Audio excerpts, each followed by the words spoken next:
When Ted asked me to be a part of this democracy event, I was flattered. When they told me it was a pro-democracy event, I paused. Like, really? We still think this is a good idea? Giving everyone a voice? Have you talked to everyone? 1 in 10 Americans believe chocolate milk comes from brown cows. We want those people weighing in on foreign policy. I guess if democracy is hearing from the voice of the people, consider me skeptical of that conversation. Because I think we're incapable of having it. Any conversation. And not just in America. Globally, we're tuning people out. Frankly, we're bad at talking to other people. Didn't always used to be this way. In the old days, it came naturally.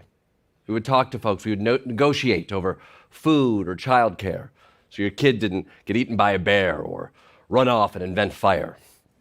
But since then, it's gotten harder, more difficult. Screens have placed an impediment between people and thought. Partisanship has made talking to someone outside of your own POV traumatic. Now, talking to somebody with a different point of view than yourself is to be avoided at all costs. It's like paying taxes. Like, you should do it, but if you can avoid it, it makes you smart. It's an awful time for conversations. So much so that even right now, I've opted for a lecture. I won't be taking questions. I find it easier to speak at you. So how do we get here? Well, as someone in their 40s, I'm legally obligated to point the finger at social media. The cultural conversations we have are dictated by the forums we have them in. And all of those forums, they just push us towards short, loud outbursts. Maximum volume, short duration. Now, even right now, this TED Talk is only 7 minutes. I remember when TED Talks used to be 18 minutes long.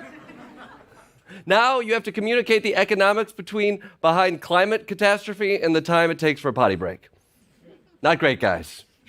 Not great. I remember the good old days when TED Talks used to be Theodore discussions. You know, a year from now, they're just going to be tease gifts. So, how do we get better at talking to one another? If democracy depends on discourse, on compromise, how do we have civil conversations? Well, the long answer is destroy the bias of social media and the cesspool of misinformation that is propagated by the entertainment machine that dominates our politics and discourse.